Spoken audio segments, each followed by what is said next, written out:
This is Victoria of Vixie's Vanity Vault, and I'm here with my glasses on to shed more light on a very popular skin condition in Nigeria that people mistake for eczema, and that is Tinea Versicolor. You've probably seen it before, those light or dark patches at your back or your neck, even on your face or your chest, and it just will not go away. Well, in this video, I'll help you understand what it really is, what causes it, and how you can treat it. Quick disclaimer, I am not a dermatologist or an esthetician or a medical practitioner in any way. Everything I'm saying in this video is from my personal research and experience, and you can also make your own research to confirm everything I'll be saying in this video. So yeah, let's dive into the video properly. Tinea versicolor is caused by an overgrowth of a yeast called Malassezia. This yeast actually lives on our skin naturally, but when there's an overgrowth, mostly caused by hot, humid areas, hello Nigeria, it begins to affect the pigmentation of our skin. That's why it comes in patches, and for some people it's light, for some it's dark. Okay, so things that can actually trigger Malassezia overgrowth is excessive sweating, oily skin, hormonal changes, genetic predisposition, and hot climates and weak immune system. So these are actually the things that triggers Malassezia, and not the fact that you are dirty, okay, or someone gave it to you. So now let's walk through a simple treatment plan that can work for you if you are consistent. So first things first, if your Tinea Versicolor or Malassezia overgrowth is not major, like it's not serious, you can easily get a Ketoconazole cream or a Clotrimazole cream to use on the affected areas, and they will go. That is what will work for it, because those are ingredients that help get rid of fungi. They are antifungal ingredients.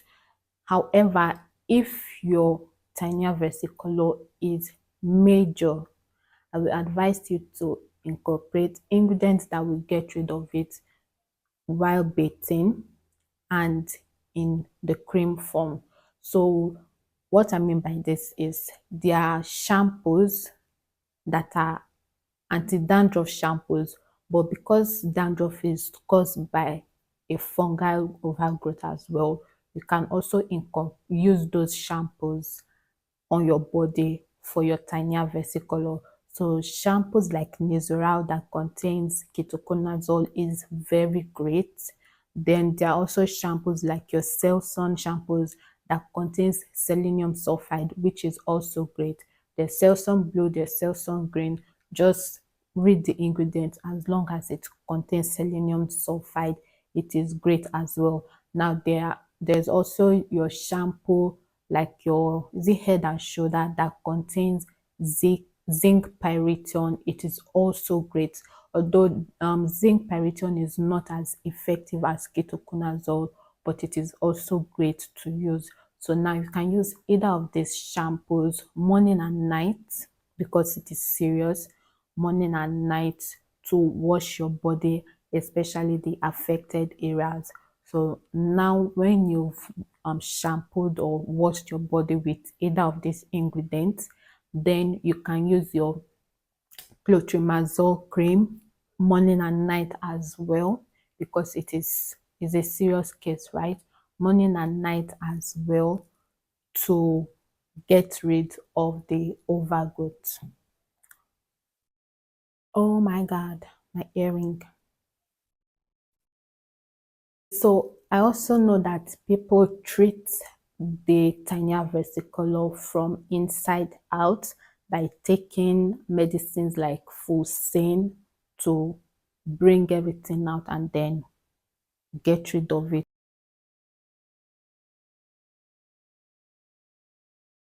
Now, another major thing that can also help with Tinea Versicolor with Tinea Versicolor is bleach baths. Now this one, you need to be careful with it because it can make or mar your situation. If you do it, if you overdo it, then you can have another issue to resolve. But my advice to you is once every other day, like let's say you do a bleach bath on Monday, maybe by Wednesday or Thursday you do another one, just like that, once every other day, or at least thrice a week. Let's just put it that way, thrice a week you do your bleach bath. So now how it works is sachet hypo. Let's just use sachet hypo for example. You can just do like half of your sachet hypo, pour it in a big bowl of bucket. I don't know if I'm explaining very well, but you know what I mean. Like, let the ratio be high. The bleach is there, but the water ratio is large, like 1 in 10, if you get what I mean. So you use half of your hypo, then use a very big bucket of water, mix it together and bathe with it every other day or 3 times a week. My love, when I tell you, not just for Tinea Versicolor, in fact, any other body skin infection that you have, you won't even know when it has left you. So you can try that for any other skin issue that you have, as long as it's not a major skin issue. You can use it for eczema, you can use it for Tinea Versicolor. Every other day at night for the bleach bath, but your antifungal shampoo and cream you need to use consistently. So these are tips I can give to you to help get rid of Tinea Versicolor. So thankfully the climate is cold right now, but when we're in a hotter season or period, it's just advisable that you try as much as possible to keep your body clean and dry at all times. Wear breathable fabrics, shower after sweating. For those of us that are gym, not me, not us, for those of you that are gym bros and sis, if you sweat a lot and you know you are prone to Tinea Versicolor, please shower as much as possible every time you sweat. Avoid oily lotions, thick lotions, try as much as possible to avoid it on your body. And then, you know, always use your antifungal shampoo or body wash as a maintenance. So it's something you should always have at hand. So yeah, I know I was rambling, and I'm also not a professional medical doctor or what have you, a dermatologist. But yeah, these are actually things that I'm sure of that will help you with Tinea Versicolor, because I get how annoying it can be when you want to wear something like this and then your chest or your back just there. Like, oh, so sad.